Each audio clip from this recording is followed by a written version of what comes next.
and gentlemen, welcome back. We will now begin this Global Governance Innovation Spotlight session by welcoming the chair of the Global Governance Forum, Augusto López-Claros, to the stage. Hello, good afternoon. It's a pleasure to be with you today to share some thoughts on a second charter, imagining a renewed United Nations. Let me begin by sharing with you a quote from President Truman at the very tail end of the San Francisco conference that gave rise to the adoption of the UN Charter. To be precise, 26th of June, 1945. This is what Truman said to the representatives from the 51 nations that gathered at the San Francisco conference to close the conference. He said, the Charter, like our own Constitution, will be expanded and improved as time goes on. No one claims that it is now a final or a perfect instrument.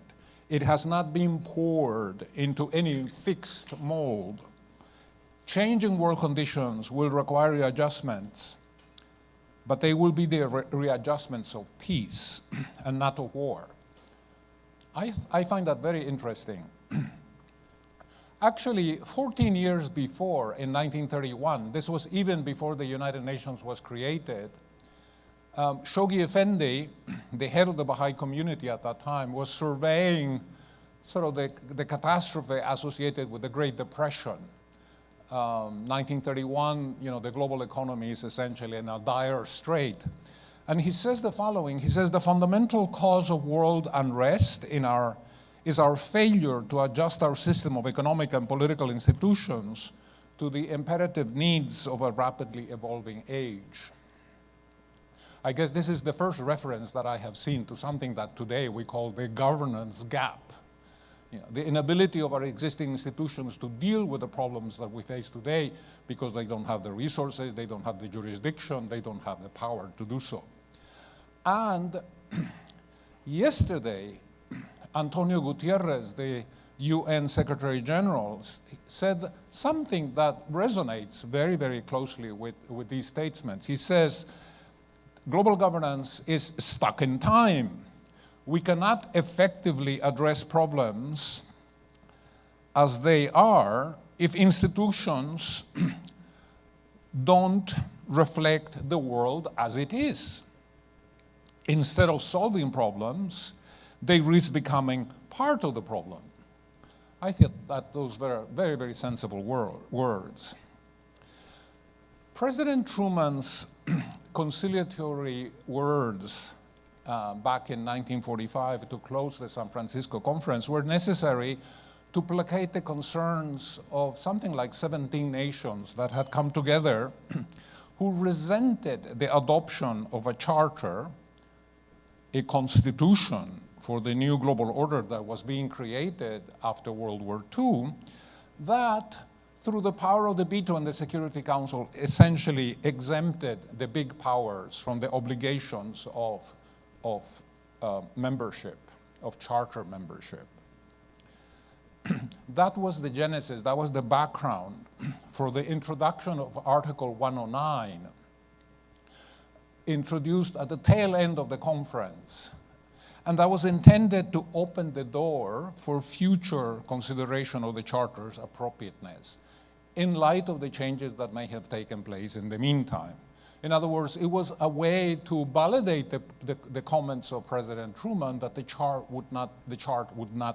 would not be fixed in time, that would be adapted to changing circumstances. And in fact, Article 109 called for a review conference within a 10-year period to re-examine the appropriateness of the charter. Well, I don't need to tell you, it will not surprise you, that conference has never taken place. By 1955, which was the first threshold, the first time when it could have taken place, according to the charter, we were in the middle of the Cold War, and that particular idea fell, to the arms race and to the, geopolitical complications of the Cold War, which lasted decades and decades. So the charter was frozen in time. Despite the vast changes that had taken place since 1945 and the emergence of multiple global risks that cannot be solved outside of a framework of much stronger international cooperation that we have today and that our existing institutions are delivering today. And this governance gap has multiple manifestations, all of them deeply, deeply troubling. And in the time that I have left, I'd like to identify 3 such areas, although if we had the time, we could do probably a dozen. The environmental risks of catastrophe are, of course, the most threatening, and the themes of this conference resonate very powerfully with that idea. And they are also the least managed. Despite a multiplicity of multilateral environmental agreements, all essentially voluntary and without enforcement mechanisms. We need to give the United Nations the capacity to pass binding legislation to protect our planetary environmental system and the common goods that this system provides, with the necessary enforcement and dispute settlement mechanisms. To me, this is really a must-have, to use the expression which is so ably used during this conference. Second, the United Nations must be empowered to meaningfully advance disarmament globally when convening multilateral negotiations and agreements among member states. At the moment, it's not doing that. With enhanced authority, an empowered United Nations could help create a conducive environment for sustained progress on nuclear disarmament and reduction of proliferation in other weapon systems. You know, I don't know about you, but I am really very, very perturbed by what is happening in the world today. The Bulletin of Nuclear Scientists said that we are 90 seconds before midnight, the closest we have been to Armageddon. Those are not my words, they are their words, and this is a credible bunch. They're not, you know, they're sort of leading scientists. 90 seconds to midnight. We see, you know, perturbing trends with the renewal of the arms race and the use of language by some of the world's greatest authoritarians, you know, that suggests, you know, quite openly the possibility of contemplating yet another, you know, World War III. And this is deeply troubling. And also, you know, the increasingly malignant uses of technology, you know, in the area of weapons development. This is, you know, a second area where an empowered UN could make a considerable difference for our future. And then the third area is basically what is happening on what I would call the social and economic development side. You know, we live in a world in which the UN Charter recognized for the first time back in 1945 social and economic development as a responsibility of the international community. And I don't want to downplay the progress that we have made since 1945 in a number of areas, right? But much remains to be done.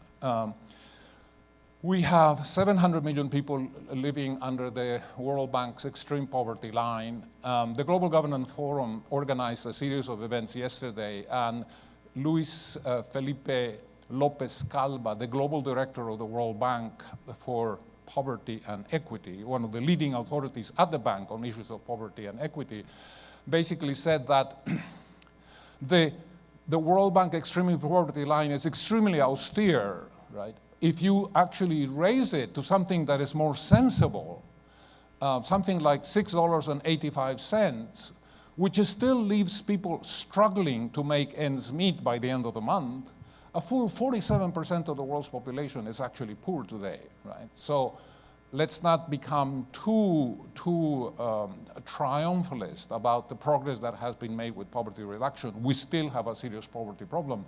And this is underpinned by other statistics, such as the fact that we have more than 800 million malnourished people in the world at a time when the productive capacity of the global economy is at an all-time high.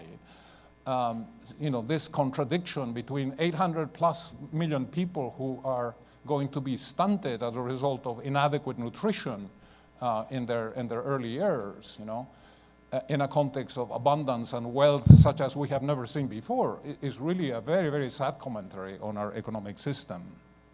And of course, widened income disparities have become a source of have become a political problem and are undermining in many parts of the world the basis of democracy.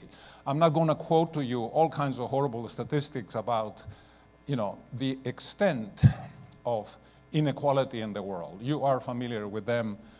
They are on the pages of the media practically every day. From this, I gather that we need to rethink the underlying priorities and the practices and the instruments of our global economy. Our global economy is too primitive in the way that it distributes resources and in the way it meets the basic needs of humanity. Our notions of national security are unduly militaristic and very much focused on military preparedness instead of human security, human well-being, which should really be entirely the focus of security. Amartya Sen, one of my favorite economists, said that human rights are heartwarming sentiments as long as we don't have an agency that actually is able to deliver those rights to the people. We can talk about the right for, to basic nutrition. We can talk about the right to, basic medical help. But if nobody actually has the jurisdiction to deliver those rights to people, then human rights are not really particularly meaningful. They become heartwarming sentiments. It seems like a tough phrase to use, but he used it, and I think he's making a very important point. And of course, on the gender side, Amanda Ellis, sitting here on row number 2, participated in an event organized by the Global Governance Forum yesterday, and she pointed out something which never fails to impress me, although I have heard it many times before, which is that when you look at the 193 members of the United Nations and you make an accounting of the number of countries in the world that are actually led by women, either as prime ministers or heads of state, we are basically talking about 11%, right? So we are still living, despite the progress made on the gender side over the last several decades, we're still living in a world that is very much dominated by men. And that, I think, has made our world not only less prosperous, it has also made it more violent. And if you don't believe me, read some of these. Read some of the statements attributed to some of the world's authoritarians today, and the facile way in which they contemplate the use of force, the use of nuclear weapons, the use of, machines of destruction, with no second thought for the welfare of our children and future generations. I'd like to conclude by inviting you to read a second charter, Imagining a Renewed United Nations. There are copies here available on the front table, free of charge. Please feel free. This is the document that was put together by a group of former UN officials, former government ministers. It includes people like Jody Williams, Nobel laureate for the Landmines Treaty, Jose Maria Fernanda Espinosa, the president of the General Assembly a few years back. It makes the case for a new UN charter so that we are going to be able to bring the United Nations in the 21st century and turn it into a problem-solving organization. I love this idea of the must-haves that underpin the contents of this conference. Whoever thought of it, I thought it was a brilliant innovation. But in order for us to deliver on the must-haves, we need a foundation of international law for those to become realities. And that is ultimately what reforming of the UN Charter is about. Thank you very much for your attention. It has been a pleasure to be with you. Continuing this conversation around global governance innovation, please welcome from the Stimson Center, Richard Ponzio and Nudhara Yusuf. Hello, good afternoon, everyone. Thank you so much, Augusto, for that presentation as well. I do promise we were going to try to avoid as many acronyms as possible in this presentation, because when I was writing down my notes, it said GGIN presenting GGIR at GFC. So we're going to try to be careful about that, but my colleague here, Richard Ponzio, will definitely help us out. So we're pleased to be here at both the Simpson Center and the Global Governance Innovation Network, a knowledge partner of the Global Futures Conference.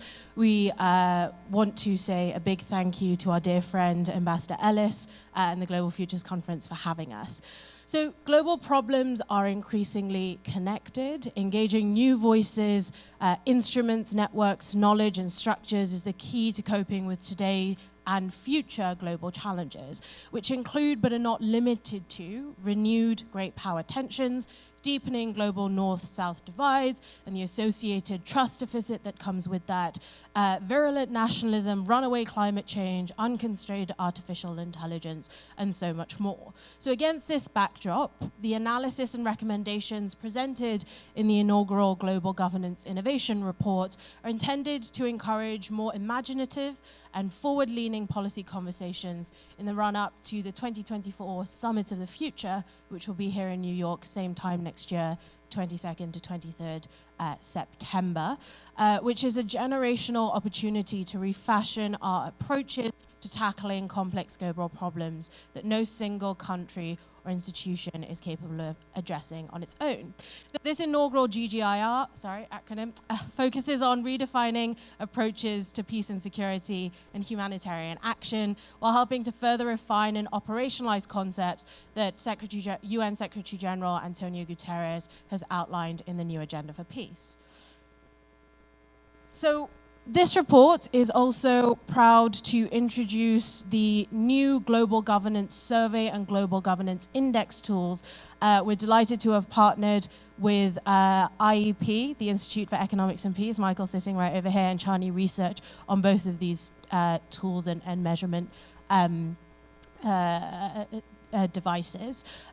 But we essentially have measured public attitudes in the Global Governance Survey and global governance performance in the index. So within the index, across 5 domains, as you can see here, we've looked at different indicators, 5 indicators for each of these domains, which include things like unearmarked contributions, the number of treaties ratified under different themes, and scores including the ecosystem vitality scores, human development index scores, and so much more. So really trying to consolidate and quantify and measure what we mean by different global governance leadership and systems of global governance. But at the moment, we're looking at the G7 and BRICS countries, both for the survey and the index. The survey goes into public attitudes and our citizens in all of these countries, what they think about global governance. So we're sort of looking at that comparison as well.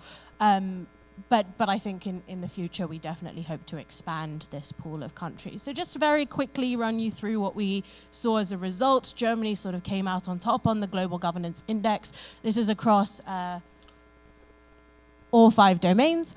And we saw with sort of India, China, Russia, congregating at the bottom in many of the indexes, apart from actually peace and security, where India and China's troop contributions sort of put them quite high up on the Global Governance Index. In terms of the survey across world issues, so this is again asking citizens in each of these countries what they thought about how global governance is currently being tackled across all of these different themes that you can see here. We actually saw that almost in contrast, India and China, the citizens of those countries, were the most optimistic about how we were working through global governance issues, and said that we're tackling problems well in terms of especially COVID-19, but also across human rights and other spaces. So I think that's just an interesting thing to note. But across the report, we sort of dive into chapters on disarmament, humanitarian architecture, and peace building, and Richard will be elaborating on this, but just to very quickly touch on the next generation humanitarian architecture portion of the report. So having outlined what global trends are, what we see across citizens' mappings, and then going into some of the challenges that we identify as a result of looking across global governance challenges, we come up with recommendations in these themes. And Next Generation Humanitarian Architecture chapter looks into what is working in the current sort of reflexive, responsive way that the humanitarian architecture works, but what are the things that we need to fix? And one of the things that we identify as part of our research is that we have an almost reflexive reform cycle where you have crisis, okay, let's reform something, and then you have another crisis, okay, let's try and reform something, but there's no real coordination across all of the systems. So some of the things that we propose is elaborating on the Secretary General's proposal for an emergency platform, which is, the idea is to be able to coordinate across all of the systems of humanitarian architecture in the place of an emergency crisis. So building off of the policy brief that the Secretary General's office has already put out, we look further into what activation and deactivation of an emergency platform would look like, how to overcome somewhat default global north biases that tend to go into what we define as a global shock or crises, and then looking also into strategic foresight and how we can include that in a naturally responsive, reflexive approach to global governance systems. We also then look into localization and how we can localize finances, increasing the quality and flexibility of financing in local institutions, and how we can specifically restructure the OCHA cluster system, the Office for Humanitarian Affairs cluster system, into moving from sectoral to geographic to help sort of further localize funding. And finally, looking into how we can increase anticipatory foresight in the way that we approach humanitarian systems. So the Multilateral Vulnerability Index is something that we pick up in this report as well. With that, I'm going to hand over to Richard.